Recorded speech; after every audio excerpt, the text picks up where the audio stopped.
जल से उपवन, जल से जीवन, जल से ये जिंदगानी है। जल है तो सब खिला खिला है, खुशहाली की निशानी है।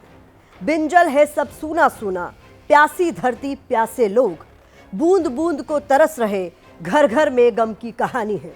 नमस्कार, आपके साथ मैं हूं प्रतिभा मिश्रा। ये कहानी हिंदुस्तान के उस इलाके की है जहां जिंदगी का सबसे बड़ा संकट है जल संकट। लेकिन इस जल संकट के लिए प्रकृति का प्रकोप जिम्मेदार नहीं है, जिम्मेदार है सरकार और सिस्टम की नाकामी। आज ऐसे ही नाकारा तंत्र को जगाना है, उसे उठाना है, जल संकट की घंटी बजाना है।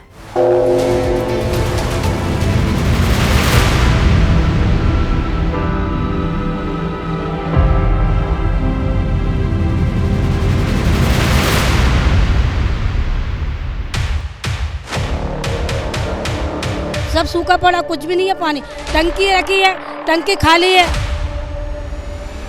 कितना चक्कर लगाते हैं आप ये पानी में? 8-10 चक्कर हो जाते हैं सर। हमारा काम पे नहीं जा पाते हम, हमारा काम छोड़ के पानी भर के लाते हैं। ना तो एक हेडपंप चल रहा है, ना कोई नलकूप चल रहा है। एबीपी न्यूज ने जब घंटी बजाई है, जब सरकार की कानों तक आवाज पहुंची है। जी हां, गांव में पानी की टंकी तो है, लेकिन टंकी में नहीं पानी है। और ये किसी एक गांव की नहीं, कई गांव की कहानी है।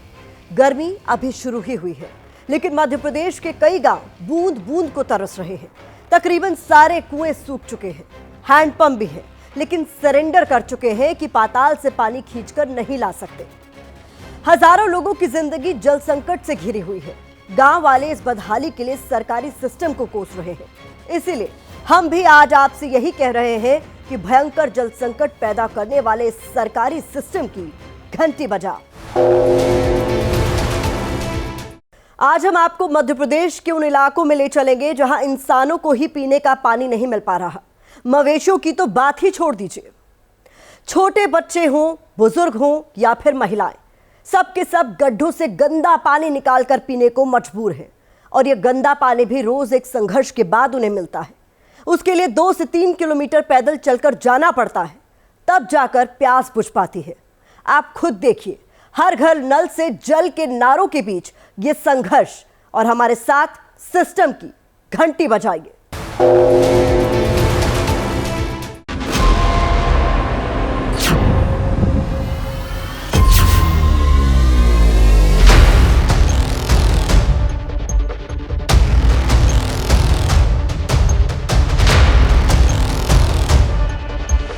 खेत में गड्ढा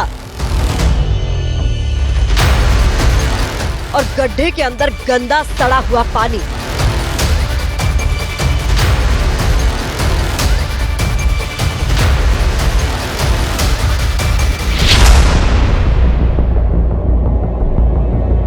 गड्ढे का यह पानी देखकर लगेगा कि पशु भी इसे कैसे पी सकते हैं, लेकिन मध्य प्रदेश के सीहोर में पशु नहीं, हजारों इंसान ये पानी पीने को मजबूर हैं, वो भी रोज।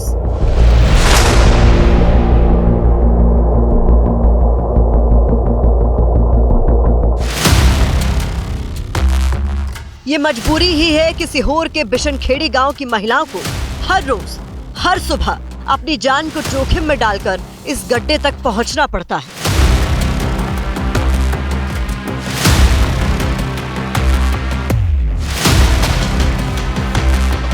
ये मजबूरी ही है कि मन को मारकर भी उन्हें ये गंदा पानी अपने बर्तनों में भरना पड़ता है।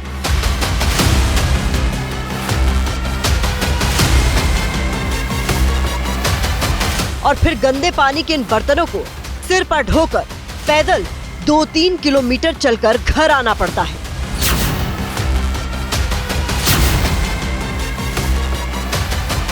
क्योंकि इसी पानी से बच्चों की प्यास बुझनी है, इसी पानी से आटा गूंथकर पूरे घर भर की रोटी बननी है।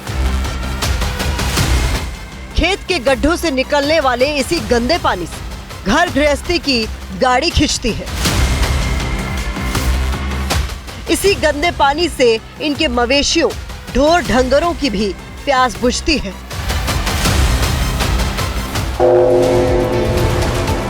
गांव में व्यवस्था नहीं है इतनी बड़ी, एक 2 किलोमीटर दूर से जब भी वहाँ नहीं मिले, लाइट नहीं रहे तो पीछे घर जाओ वापसी लौट के, फिर जाओ पीछे, दिन भर पानी में दिन टाइम पास हो जाती है। खाना खाएगा बनाएंगे, क्या पियेंगे, माल ढर को क्या पिलाएंगे।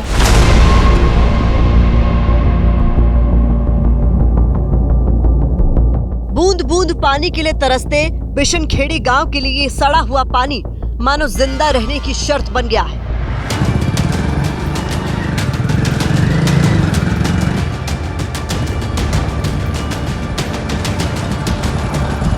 और हफ्ते पहले जब सूरज की तपिश बढ़ी, मौसम गर्मियों की ओर बढ़ा, तो इस गंदे पानी की भी मारामारी बढ़ गई। इस डर से कि कहीं ये गंदा पानी भी सूख न जाए, लोग मटके गगरे की बजाय सीधे बैलगाड़ी पर पानी की टंकियां रखकर पहुंचने लगे ताकि ज्यादा से ज्यादा पानी समेट ले।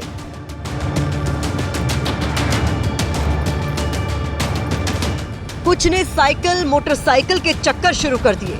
जितने ज्यादा चक्कर उतना ज्यादा पानी का कलेक्शन।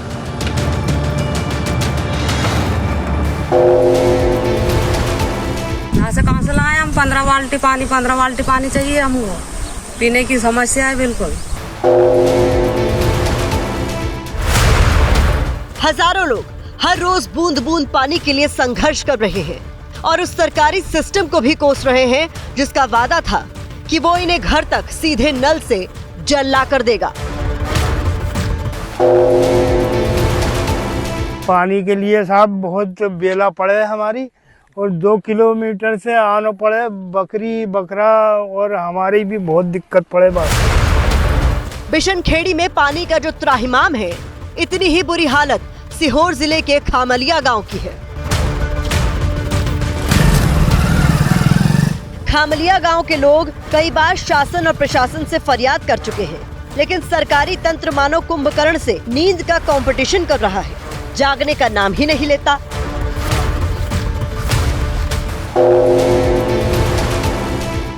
मध्य प्रदेश के सीहोर जिले का एक गांव बिशनखेड़ी, दूसरा गांव खामलिया। दिल्ली मुंबई में बैठे किसी व्यक्ति को ये नाम क्यों याद हो, जरूरी भी नहीं है, लेकिन कमाल देखिए कि मध्य प्रदेश की राजधानी भोपाल में बैठे सरकार के मंत्रियों और अफसरों को भी इनकी खबर नहीं, जबकि भोपाल में जहां से सरकार चलती है वहां से इन गांव की दूरी 50 किलोमीटर भी नहीं है। खबर होती तो जरूर मंत्री और अफसर यहां पहुंचते, बूंद बूंद को तरसती इस प्रजा को देखते।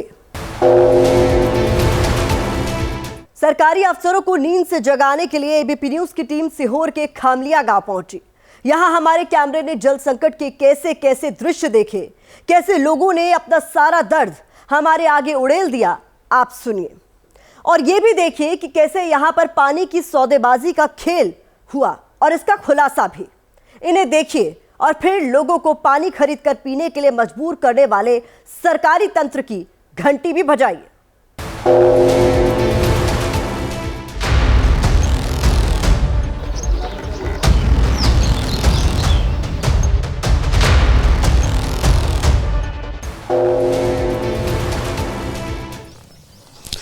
अभी ये मार्च का महीना है और गर्मियां अब धीरे धीरे दस्तक दे रही हैं, लेकिन प्रदेश के कई ज़िले हैं जो भीषण जल संकट से अभी से जूझने लगे हैं।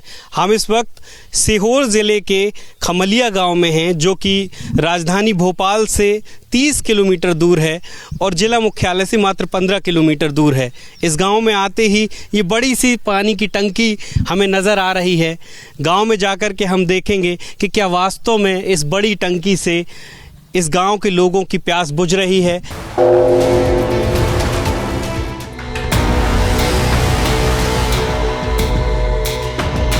हर घर को नल से जल, ये प्रधानमंत्री नरेंद्र मोदी के जल जीवन मिशन का मूल मंत्र है। पूरे देश की तरह मध्य प्रदेश में भी हर घर तक नल से जल पहुंचाने का लक्ष्य तय हुआ है। हर गांव में बड़ी बड़ी टंकियां बनाई गई, घर घर में नल की टोटियां लगी हैं, लेकिन पानी इन टंकियों से कोसों दूर है।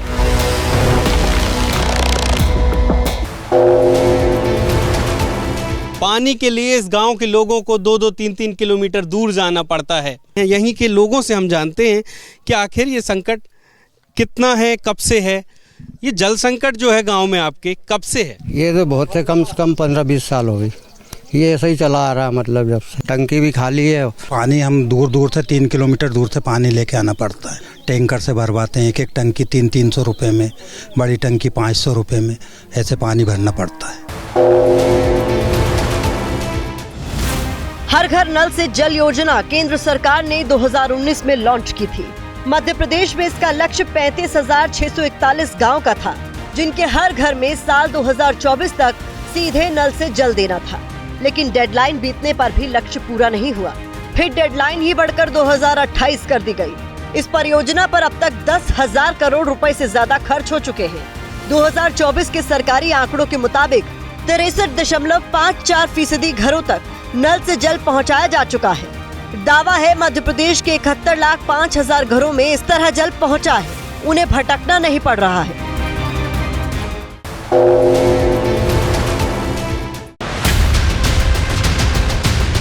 लेकिन बिशनखेड़ी और खामलिया जैसे गांव इन दावों पर सवाल उठा रहे हैं। ये पूछ रहे हैं कि सारा पैसा कई फाइलों में ही तो नहीं बह गया। पानी की तरह बहाया पैसा कहां पहुंचा? क्योंकि नल तो घर तक पहुंचे नहीं, और जहां पहुंचे भी हैं वहां उनमें एक बूंद पानी नहीं है।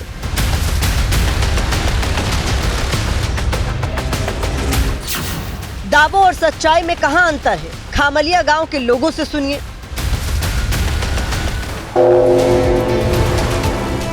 कितने लोग आते होंगे आपके कुएं में पानी भरने? कम से कम यहाँ पे 50 लोग पानी के लिए आते हैं, लेकिन वो ये रुक रुक के पानी भराता है, कभी 1 घंटे में, कभी 2 घंटे में। ये है, काम पे नहीं जा पाते हम, हमारा काम छोड़ छोड़ के पानी भर के लाते हैं। जल संकट की सच्चाई जानने के लिए हमने इस गांव का चप्पा चप्पा देखा।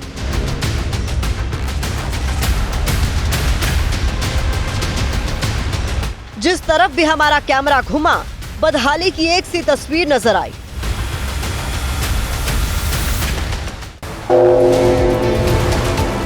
टंकी सूनी, पनघट सूना और ये नल भी सूना। रहीम ने कहा था, रहीमन पानी राखिए, बिन पानी सब सून। इस गांव और इसके जैसे न जाने कितने गांव में जल संकट की वजह से सब कुछ सूना है। ये कितनी दूर से पानी लेके आए हैं साइकिल में इस तरीके का? सर हम 3 किलोमीटर दूर से पानी लाए। आप मवेशी प्यासी बंदी हमारी, हम उनको पानी पिवाएंगे, दिन भर पानी में हो जाता। कितना चक्कर लगाते हैं आप ये पानी लाने? 8-10 चक्कर हो जाते सर हमारा, मवेशी मर जाएगी। गांव में हमें महिलाओं के अलावा कई लड़के लड़कियां भी दिखे, जो सारे काम छोड़कर पानी भर रहे थे। कोई साइकिल पर पानी के 6-6 डिब्बे खींच कर ले जा रहा था। पानी सबका संघर्ष है, रोज का संघर्ष है। 3000 जनसंख्या है यहाँ पर, पूरा गांव पानी में परेशान। मवेशी मर जाएगी, सरकार की जिम्मेदारी रहेगी। ये देखिए इस तरीके का संकट है कि खुद के लिए तो पानी ये भर ही रहे हैं। आप देखिए कि बता रहे हैं कि 5 से 6 चक्कर इनको लगाना पड़ता है। इस तरीके की ये 6 डब्बे एक साइकिल में फंसा करके 3 किलोमीटर से दूर से ये पानी लेकर के आ रहे हैं। रोज इतनी दूर से लाते हो पानी? रोज लाते हैं। और ये ऐसे कितने चक्कर लगा देते हो, कितने कुप्पे भर लेते हो आप? 8 कुप्पे भरते हैं रोज।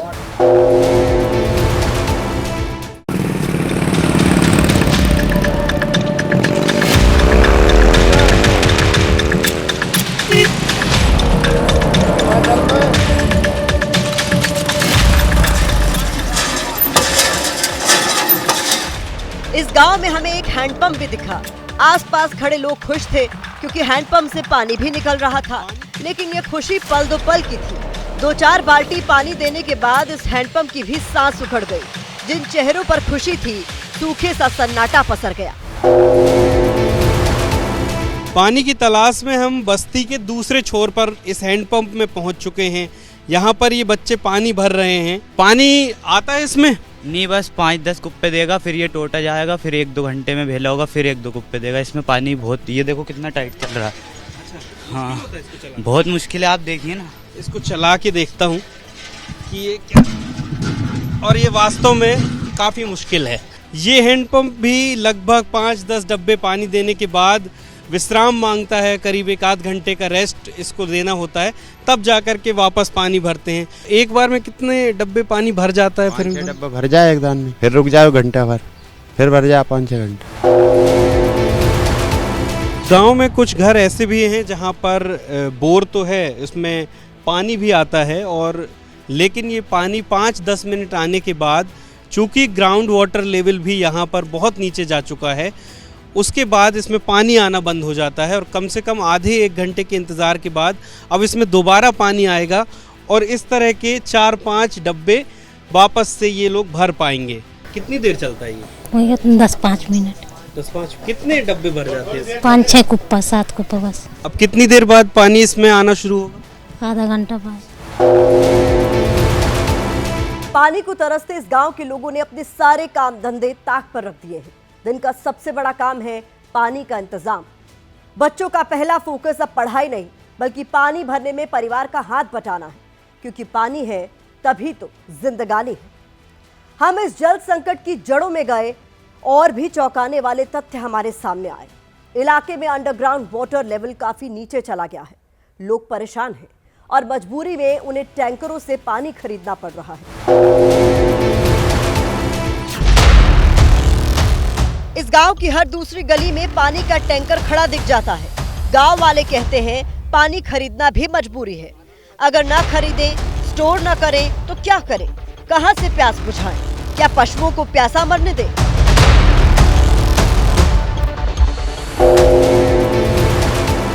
कितनी समस्या है पानी की? आप ये टैंकर भी देख रहे हैं, हम यहाँ पे खड़ा हुए। यहाँ बहुत ज़्यादा समस्या है सर पानी की। यहाँ ना तो एक हेडपम्प चल रहा है, ना कोई नलकूप चल रहा है पीने की, और ना टैंकर भरा सकता है। टैंकर भी क्या है, 3 किलोमीटर दूर से पानी लेकर आना पड़ता है। पानी खरीदते हैं यहाँ पे? 5 रुपए में खरीदते हैं कुप्पा एक। यहाँ पे पानी की तो इतनी ज्यादा समस्या है कि सबसे ज्यादा समस्या पानी की है यहाँ पे।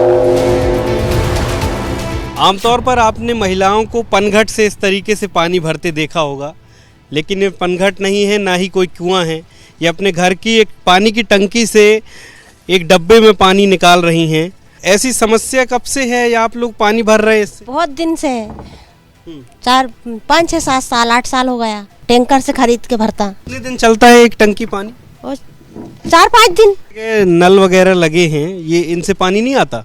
नहीं आए उससे, बस बारिश में महीना खांड महीना 2 महीना आता। कितने दिनों से ऐसा पानी का संकट देख रहे हो यहाँ? 8-10 साल हो गया। ऐसा ही हाल? हाँ ऐसा ही हाल है।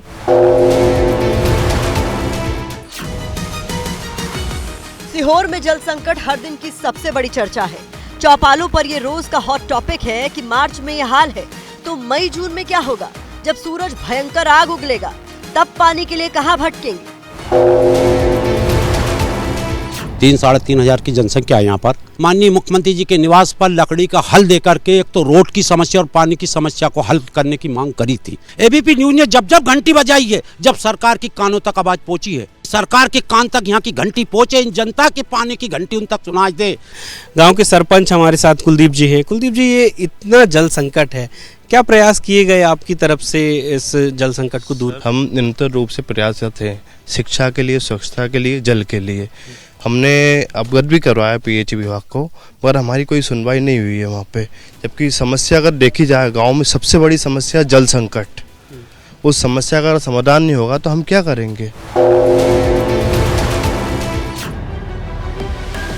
तो सीहोर के इस जल संकट का समाधान क्या है? ये सवाल लेकर जब हम सीधे सीहोर के कलेक्टर के पास पहुंचे तो उनके पास पूरा सरकारी जवाब था। उनके पास पानी की कमी थी लेकिन आश्वासन की नहीं। हमने सीओ जिला पंचायत, सीओ जनपद प्लस पीएचई के साथ एक टीम बनाया है। उसका हमारा कंट्रोल रूम भी एस्टैब्लिश्ड है। कहाँ कहाँ ग्राउंड वाटर में कमी पाई, उसके वजह से पानी सप्लाई कम हो रहा है, उनको हमने थ्रू वाटर टैंकर थ्रू हम पानी सप्लाई कर रहे हैं। सीहोर, आस्था इस तरफ इलाका में ज़्यादा इश्यूज रहते हैं। नॉर्मली नर्मदा किनारे गांव में उसमें वाटर सप्लाई थोड़ा सा ग्राउंड लेवल ऊपर रहता है क्योंकि नर्मदा जी की वजह से।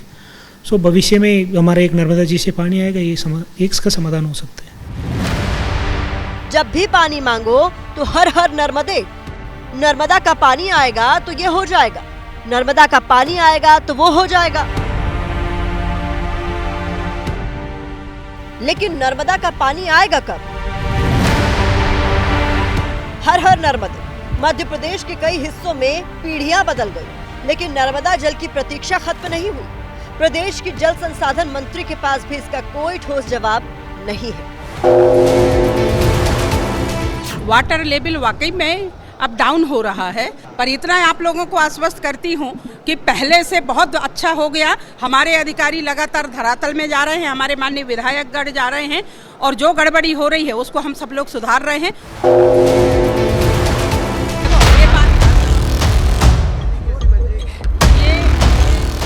बहरहाल मंत्री जी ने नई डेडलाइन देकर हमें विदा किया कि 2027 में जरूर नर्मदा के पानी से भरा गिलास पेश किया जाएगा। मजबूरी बताई कि बड़े बड़े काम में वक्त तो लगता ही है। हम प्रदेश में विपक्ष के नेता से भी मिले, उन्होंने कहा पानी कोई बड़ी प्रॉब्लम नहीं है, प्रॉब्लम तो राज्य सरकार में, उसे पता ही नहीं है कि करना क्या है। प्रदेश की सरकार से पूछना चाहता हूं कि आपके मंत्री जाओ तो सही फील्ड में, जहां पाइपलाइनें बिछी नहीं है, घर में कनेक्शन नहीं पहुंचे, टोटियां नहीं लगी, आपने ठेकेदारों को पैसा दे दिया, 40% इसके अंदर खुलेआम करप्शन हुआ। तो सरकार करप्शन को दबाना चाहती है। जब आप पानी की बात करते हो तो तत्काल पानी आम जनता को मिलना चाहिए। जल ही जीवन है, स्वच्छ जल स्वस्थ जीवन, स्वच्छ जल खुशहाल कल।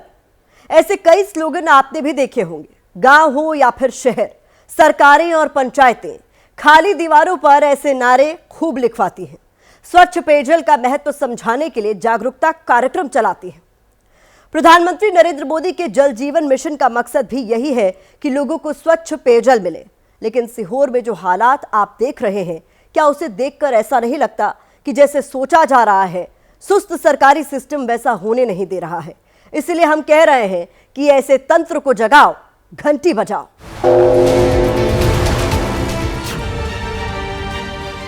ठंडा पानी पीना या गर्म पानी पीना, ये आपकी चॉइस है। फ्रिज का पानी या मटके का या बिस्लरी का पानी, ये भी चॉइस है। लेकिन साफ पानी पीना आपका मूल अधिकार है। संविधान का आर्टिकल 21 जीवन के अधिकार से जुड़ा है, जो कहता है कि स्वच्छ पानी किसी भी नागरिक का बुनियादी अधिकार है। ये सरकार का कर्तव्य है, उसकी ड्यूटी है कि अपने हर नागरिक को वो स्वच्छ पेयजल उपलब्ध कराए। साफ पानी देश के नागरिक का मौलिक अधिकार है, इसमें भेदभाव या गैर बराबरी नहीं हो सकती। यानी पीने का साफ पानी आप पर सरकार का एहसान नहीं है, ये आपका हक है। ना मिले तो इसे मांगे, घंटी बजा बजा कर सिस्टम को पानी पानी कर दे, क्योंकि इसी साफ पानी पर आपकी जिंदगी टिकी है। हैरान होंगे, पानी की कमी से जूझ रहे दुनिया के 20 बड़े शहरों में 5 शहर भारत के हैं। भारत में सिर्फ 50% आबादी को ही पीने का साफ पानी उपलब्ध है। देश का 70% सतही जल पीने के योग्य नहीं है। नीति आयोग की रिपोर्ट है कि साफ सुथरे और सुरक्षित जल तक पहुंच न हो पाने से भारत में हर साल 2 लाख लोगों की मौत हो जाती है। देश के सूखा प्रभावित क्षेत्रों के बच्चों में स्कूल की पढ़ाई बीच में छोड़ देने की दर 22% से ज्यादा है। अंतर्राष्ट्रीय रिपोर्ट है कि भारत में औसत एक ग्रामीण महिला पानी लाने के लिए रोज 5 से 20 किलोमीटर पैदल चलती है। वर्ल्ड बैंक का अनुमान है कि भारत में पानी की कमी 2050 तक देश की जीडीपी को 6% तक प्रभावित कर सकती है।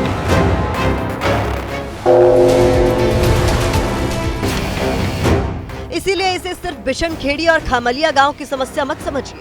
संकट को सिर्फ सीहोर या एमपी के मालवा तक सीमित न रखिए। बदलाव हमेशा किसी एक सिरे से शुरू होता है। अपना फोन उठाइए और घंटी बजाइए। मध्य प्रदेश 6 अंचलों से बना है। इन्हीं में एक है मालवा, और इसी मालवा में एक पुरानी कहावत है, मालव माटी गहन गंभीर, पग पग रोटी डग डग नीर। यानी मालवा की मिट्टी वो है जहां कदम कदम पर पानी और रोटी है। यहाँ रोटी पानी के लिए पलायन नहीं करना पड़ता, दोनों ही भरपूर है। देश में सबसे प्रीमियम क्वालिटी का गेहूं यही पैदा होता है। लेकिन जब पानी ही नहीं बचेगा तो गेहूं पैदा कौन करेगा? घंटी बजाओ, क्योंकि मध्य प्रदेश के मुख्यमंत्री इसी मालवा के प्रतिनिधि हैं। घंटी बजाओ, क्योंकि देश के कृषि मंत्री भी इसी मालवा, इसी सीहोर के हैं। तो घंटी बजाएं, और तब तक बजाएं जब तक सोता हुआ तंत्र जाग न जाए। अगले हफ्ते मैं फिर आऊंगी ऐसे ही किसी सिस्टम को आईना दिखाने, घंटी बजाकर उसे उसकी ड्यूटी याद दिलाने। तब तक बने रहिए हमारे साथ और देखते रहिए एबीपी न्यूज।